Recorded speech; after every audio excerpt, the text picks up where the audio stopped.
प्यारे विद्यार्थियों नमस्कार। स्वागत है आप सभी का आपके अपने YouTube चैनल आरपी स्टडी में।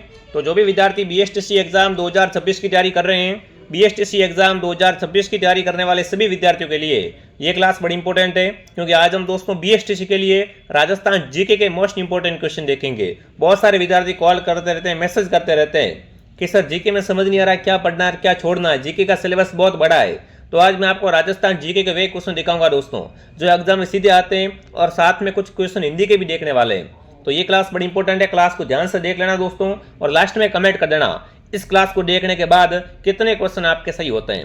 ठीक है मेरे विद्यार्थियों, तो चलिए क्लास का शुभारंभ करते हैं। क्लास का पहला क्वेश्चन आपके सामने, राजस्थान के कितने जिले पाकिस्तान की सीमा के सहारे है। बात करें विद्यार्थियों कि राजस्थान के ऐसे कितने जिले हैं जो पाकिस्तान की सीमा के सहारे स्थित है।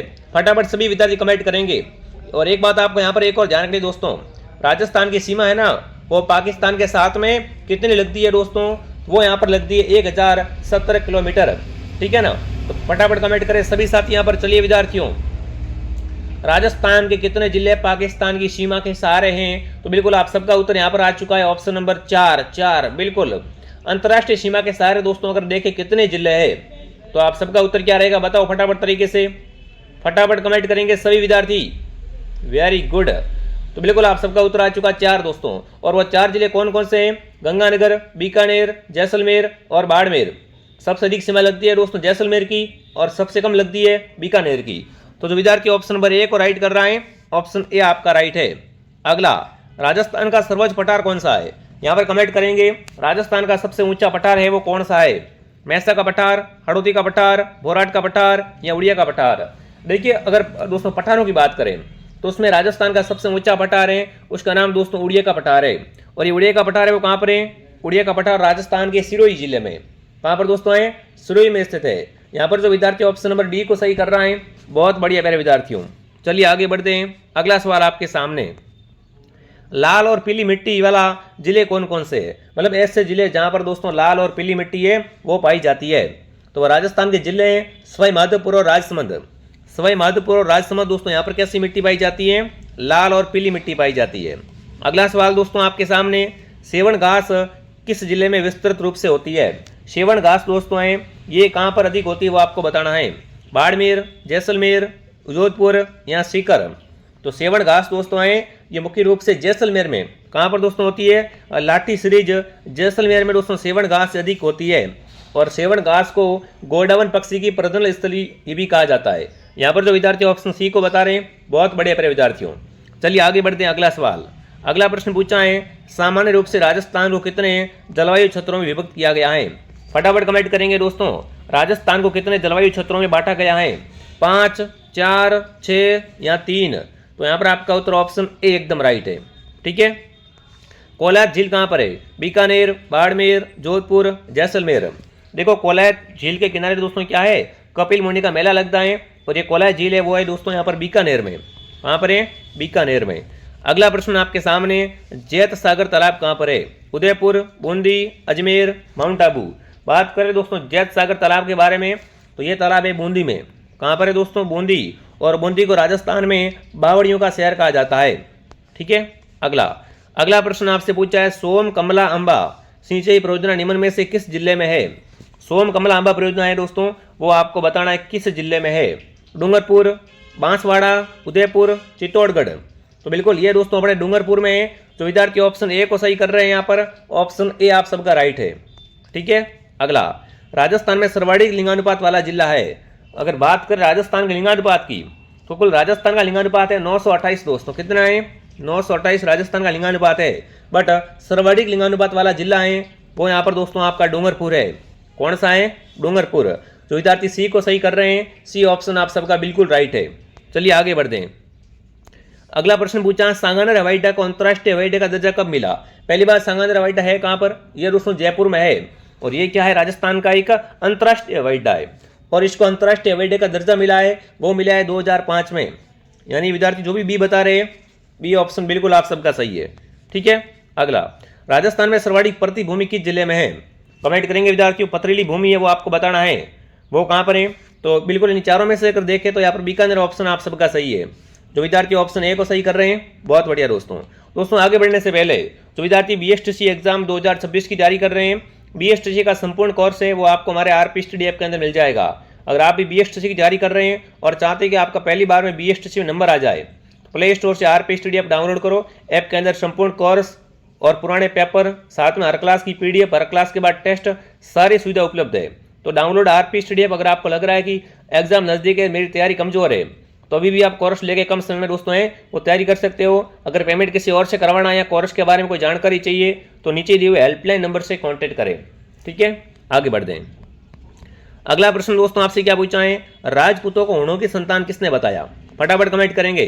Colonel James Tod, V.S. Smith, doctor Bhandarkar, doctor Dasharath Sharma. बिल्कुल विद्यार्थियों, राजपूतों को ऊँटों की संतान बताया है V.S. सिम्थ ने। जो विद्यार्थी ऑप्शन बी राइट कर रहा है, बहुत बढ़िया। अगला, सारंगपुर का युद्ध कब हुआ था?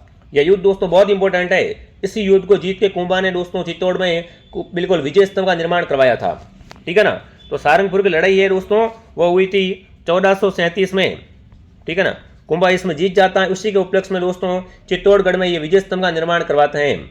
यानी जो विद्यार्थी ऑप्शन ए को सही बता रहे हैं, बहुत बढ़िया। अगला सवाल, बीकानेर प्रजामंडल की स्थापना किस वर्ष हुई? बहुत अच्छा क्वेश्चन दोस्तों है। बीकानेर प्रजामंडल की स्थापना किसने की थी? अगर आपसे प्रश्न पूछे तो मगाराम वेद ने इसकी स्थापना की थी। किस वर्ष की थी? वो की थी 1936 में। ठीक है ना। बीकानेर प्रजामंडल की स्थापना 1936 में मगाराम वेद के द्वारा की गई थी। अगला प्रश्न है, मत्स्य संघ का उद्घाटन कब हुआ? देखो, एकीकरण की बात करें दोस्तों तो एकीकरण का पहला चरण है मत्स्य संघ। ठीक है। और इसके उद्घाटन की बात करें तो मत्स्य संघ का उद्घाटन दोस्तों हुआ था 18 मार्च 1948 को। यानी सी ऑप्शन आपका सही है। अगला सवाल दोस्तों आपके सामने, राजस्थानी भाषा के लिए राजस्थानी शब्द का प्रयोग। बिल्कुल, राजस्थान की भाषा के लिए दोस्तों है ना, राजस्थानी शब्द का प्रयोग किसने किया? पहले देखो, राजस्थान शब्द अलग है। राजस्थान शब्द का पूछे दोस्तों तो राजस्थान शब्द का सर्वप्रथम प्रयोग कर्नल जेम्स टोड ने किया था। बट राजस्थान की भाषा के लिए दोस्तों राजस्थानी शब्द का प्रयोग किया था, वो किया था जॉर्ज इब्राहिम ग्रिश्चियन ने। सी ऑप्शन आपका राइट है दोस्तों। इन्होंने राजस्थानी भाषा का वैज्ञानिक वर्गीकरण भी किया था। ठीक है, आगे बढ़ते हैं। अगला, राजस्थान में बड़ार क्या है? सामूहिक प्रतिभोज, रात का भोजन, सुबह का भोजन, त्रयोदशी संस्कार। बात करें दोस्तों बड़ार के बारे में तो बड़ार दोस्तों भोज होता है जो क्या है, एक सामूहिक प्रतिभोज है। ठीक है ना। बड़ार क्या है? एक सामूहिक प्रतिभोज होता है, उससे बड़ार भोज के नाम से जाना जाता है। अगला दोस्तों, शीश फूल आभूषण शरीर के किस अंग पे पहना जाता है? देखो, नाम से स्पष्ट है ये तो, शीश फूल आभूषण सिर पर, नाक, गर्दन, कान। तो शीश फूल आभूषण दोस्तों सिर का, कहाँ का आभूषण है? सिर पे पहना जाता है। अगला सवाल आपके सामने, रमजोल आभूषण मारवाड़ के किस, आपको बताना है शरीर में किस अंग में संबंधित है? बिल्कुल, बात करें तो रमजोल के बारे में दोस्तों तो रमजोल जो मारवाड़ में पहना जाता है इसका संबंध पैरों से है। रमजोल क्या है दोस्तों? पैरों का आभूषण होता है। चलिए आगे बढ़ते हैं दोस्तों। अगर आपको ये क्लास पसंद आ रही है तो क्लास को लाइक, शेयर, सब्सक्राइब जरूर करें ताकि आपको ऐसी क्लासें हैं वो टाइम टू टाइम मिलती रहे। अगला प्रश्न पूछा, मीराबाई के पिता का नाम? फटाफट कमेंट करेंगे दोस्तों। मीरा जन्मी मेड़ते परणई चित्तौड़। ठीक है ना। मीराबाई का जन्म दोस्तों पूछे तो कुड़की में हुआ था और वहीं पे मीराबाई का ससुराल था चित्तौड़गढ़ में। चित्तौड़गढ़ में मीराबाई का मंदिर भी बना हुआ है और मीरा के पति का नाम भोजराज था। बट यहाँ पर आपको पूछा है कि मीराबाई के पिता कौन थे, तो वो थे रतन सिंह। ठीक है ना। मीराबाई जी के पिता का नाम था रतन सिंह। चलिए आगे बढ़ते हैं। बादशाह का मेला कहाँ भरता है? भरतपुर, दौसा, ब्यावर, बाड़मेर। तो बादशाह का मेला भरता है दोस्तों, वो भरता है अपने ब्यावर में। कहाँ पर भरता है? ब्यावर में। अगला, कागजी टेराकोटा के लिए प्रसिद्ध है। कागजी टेराकोटा के लिए कौन प्रसिद्ध है विद्यार्थियों? तो वो यहाँ पर है आपका अलवर। जो भी अलवर कमेंट कर रहा है, अलवर सही है। अगला, प्रसिद्ध 84 खंभों की छतरी कहाँ पर है? कितने खंभे दोस्तों? 84 खंभे। चाहे कौन सा भी एग्जाम उठा के देख लो, ये क्वेश्चन आपको पक्का मिलता है। प्रसिद्ध 84 खंभों की छतरी दोस्तों है वो है बूंदी में। कहाँ पर दोस्तों? बूंदी में। अगला, फड़ बांधते समय पाबूजी के भोपे किस वाद्ययंत्र का उपयोग करते हैं? देखो, पाबूजी की फड़ बांधी जाती है दोस्तों, उस समय उनके भोपे होते हैं गुर्जर जाति के भोपे। बिल्कुल, देवनारायण जी की फड़ बांधते हैं और यहाँ पर पाबूजी के भोपे दोस्तों ना, रेबारी जाति, राई का जाति, इनके द्वारा जब दोस्तों इनकी फड़ बांधी जाती है तो उस समय दोस्तों क्या करते हैं? इस समय दोस्तों रावण हत्या का उपयोग करते हैं। और रावण हत्या कैसा वाद्ययंत्र होता है? तत्व वाद्ययंत्र है। रावण हत्या का निर्माण आधे कटे नारियल की कटोरी से होता है। ठीक है ना। तो विद्यार्थी जो भी बी बता रहा है, बी ऑप्शन आपका राइट है। अगला दोस्तों, बप्पा रावल पैनोरमा निर्मित किया गया है। कमेंट करेंगे दोस्तों, बप्पा रावल पैनोरमा कहाँ पर निर्मित किया गया है? भीलवाड़ा, चित्तौड़गढ़, सिरोही, उदयपुर। तो बिल्कुल बप्पा रावल का पैनोरमा है वो है यहाँ पर उदयपुर में। ठीक है ना। वहीं अगर आपसे पूछे एकलिंग जी का मंदिर कहाँ पर है दोस्तों, मेवाड़ के आराध्य देवता एकलिंग जी है, इनका मंदिर भी उदयपुर में ही है। ठीक है, आगे बढ़ते हैं। अगला, भारतीय संविधान की आत्मा है, बिल्कुल बहुत अच्छा क्वेश्चन आपसे पूछा साथियों। भारतीय संविधान की आत्मा किसे कहा जाता है दोस्तों, तो वो है यहाँ पर प्रस्तावना। प्रस्तावना को ही दोस्तों भारतीय संविधान की आत्मा कहते हैं। अगला दोस्तों, लोकसभा में राजस्थान की कितनी सीटें हैं। देखिए बहुत अच्छा क्वेश्चन है राज्य व्यवस्था का दोस्तों। तो लोकसभा में राजस्थान की सीटें 25। कितनी है दोस्तों, 25। अगला है राजस्थान में प्रथम ग्राम न्यायालय की स्थापना कहाँ पर की गई। बिल्कुल, राजस्थान में पहली बार ग्राम न्यायालय खोला गया था दोस्तों, वो खोला गया था बस्सी में। कहाँ पर, बस्सी में। अगला, राजस्थान राज्य सूचना आयोग का गठन कब हुआ, कमेंट करेंगे। राजस्थान राज्य सूचना आयोग है ना, इसका गठन कब हुआ था दोस्तों, तो इसका गठन 18 अप्रैल, कब हुआ था, 18 अप्रैल 2006 में इसका गठन हुआ था प्यारे विद्यार्थियों। अगला, हिंदी का सवाल है, बिल्कुल हिंदी भी आपके एग्जाम में बहुत इंपॉर्टेंट दोस्तों है। हिंदी की बात करें, निम्नलिखित शब्दों में से भाववाचक संज्ञा किसमें, उसके, तेज, पवित्रता, सीमा। तो बिल्कुल यहाँ पर पवित्रता शब्द में क्या है दोस्तों, भाववाचक संज्ञा है। ठीक है। अगला, निम्नलिखित में से कौन सा शब्द सर्वनाम है, पानी, आकार, ये, दिन। तो बिल्कुल सर्वनाम दोस्तों है वो ये क्या है दोस्तों, एक तरीका का यहाँ पर सर्वनाम है दोस्तों। अगला सवाल आपके सामने, मैं नहा धोकर नाश्ता करूंगा, है ना, मैं नहा धोकर नाश्ता करूंगा, वाक्य में कौन सी क्रिया है, नाम धातु, प्रेरणार्थक, पूर्वकालिक, सार्वकालिक।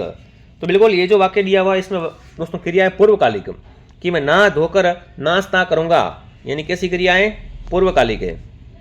अगला, व्याकरण की दृष्टि से इंद्रधनुषी शब्द है, विशेषण, क्रिया विशेषण, संज्ञा, सर्वनाम। बताओ भैया, व्याकरण की दृष्टि से इंद्रधनुषी शब्द कैसा है, तो वह है विशेषण। कैसा है दोस्तों, विशेषण, ऑप्शन आपका राइट है। अगला है ककड़ से तात्पर्य है, बिल्कुल कंकड़ से क्या तात्पर्य, फटाफट एक बार कमेंट करेंगे विद्यार्थियों। तो इसका अर्थ होता है कंगन। क्या होता है, कंगन। अगला प्रश्न है, अत्याचारी शब्द में किस प्रकार की संधि है, अत्याचारी दोस्तों, है ना। अत्याचारी शब्द का अगर संधि विशेष करें और इसमें संधि देखें तो संधि है यण। कौन सी संधि है दोस्तों, यण संधि है। अगला सवाल आपके सामने, मनोदशा शब्द में कौन सी संधि है। देखो संधि, संज्ञा, पर्यायवाची शब्द, विलोम शब्द, यही आते जा रहा, हार्ड कुछ आता नहीं है। तो बढ़िया हिंदी की आप शानदार तैयारी करो, ठीक है ना, साथ साथ में हिंदी को भी लेके चलना। मनोदशा शब्द में अगर संधि देखें तो विसर्ग संधि है, मनो विसर्ग धन दशा। ठीक है। अगला प्रश्न पूछा, चालक शब्द में प्रत्यय है, बिल्कुल चालाक, बिल्कुल चालाक में प्रत्यय, चालाक, प्रत्यय में से पीछे लगते हैं दोस्तों, चालाक, पीछे क्या आक आ रहा है, तो ऑप्शन डी आपका राइट है। क्या हो जाएगा, डी। कौन सा शब्द इंद्रधनुष का पर्यायवाची नहीं है, इंद्रधनुष का पर्यायवाची दोस्तों कौन सा नहीं है, चुरचाप होता है, सप्तवर्ण होता है, धनकोर होता है, अमरेश्वर दोस्तों है ना, ये इंद्रधनुष का पर्यायवाची है तो नहीं होता है। अगला, उन्मूलन का विलोम शब्द क्या है, उन्मूलन का विलोम शब्द आपसे पूछा है दोस्तों, तो उन्मूलन का विलोम होता है रोपण। क्या होता है, रोपण। अगला प्रश्न है, पूर्वालोकन शब्द में अशुद्धि है, पूर्वालोकन शब्द में दोस्तों आपको बतानी है किस प्रकार की अशुद्धि है, समास संबंधी, संधि संबंधी, प्रत्यय संबंधी, उपसर्ग संबंधी। बिल्कुल, तो पुनरावलोकन में संधि में दोस्तों अगर देखें अशुद्धि है तो शब्द बिल्कुल यहाँ पर संधि संबंधी क्या है दोस्तों, अशुद्धि पाई हुई है। ठीक है। अगला, आंखों से गिरना मुहावरे का अर्थ है, बिल्कुल तू तो मेरी आंखों से गिर गया, मतलब और बताना है कि मुहावरे का अर्थ क्या होगा। देखिए, उपेक्षा करना, किसी का विश्वास खो देना, चुपचाप दुख सहन करना, बुरा लगना। तो आंखों से गिरने का मतलब क्या हो जाएगा दोस्तों, किसी का विश्वास खो देना। बी ऑप्शन आपका राइट है। अगला, पहाड़ टूट पड़ना मुहावरे का सही अर्थ है, पहाड़ टूट पड़ना मुहावरे का अर्थ क्या होता है दोस्तों, व्यक्ति की बड़ी विपत्ति में पड़ जाना, पहाड़ के नीचे दब जाना, अपने को असमर्थ मानना, या पर्वत से पत्थर गिरना। तो बिल्कुल आपका उत्तर राइट है दोस्तों कि पहाड़ टूट गया, मतलब मुसीबतों का पहाड़ टूट गया, यानी व्यक्ति क्या है दोस्तों, बड़ी मुसीबत में पड़ जाता है, उसे क्या कहते हैं, तब इसका उपयोग करते हैं कि मेरे पे तो पहाड़ टूट गया। ठीक है। अगला सवाल दोस्तों आपके सामने देखिए, बिल्कुल तो यहाँ पर 42 क्वेश्चन ही थे। अब फटाफट तरीके से कमेंट करेंगे इस क्लास में से कितने क्वेश्चन आपके राइट हुए, ये क्लास आपको कैसे लगी दोस्तों। बाकी जो BSTC की जारी कर रहे हैं, प्ले स्टोर से एप्लीकेशन डाउनलोड कर लो और बढ़िया घर बैठे शानदार तैयारी करो। जिन्होंने दोस्तों गोल्डन टेस्ट सीरीज ज्वाइन नहीं की है BSTC की, गोल्डन टेस्ट सीरीज में कुल आपको 21 टेस्ट मिलेंगे, 17 टेस्ट टॉपिक वाइज जिससे आपका रिवीजन हो जाएगा, 4 फुल टेस्ट जिससे आपका दोस्तों है वो मूल्यांकन हो जाएगा। तो डाउनलोड RP स्टडी ऐप। बाकी कमेंट करना क्लास आपको कैसे लगी, क्लास पसंद है तो क्लास को लाइक एंड सब्सक्राइब जरूर करें। मैं आपको मिलता हूँ 9 बजे वाली क्लास में। जय हिंद, जय भारत।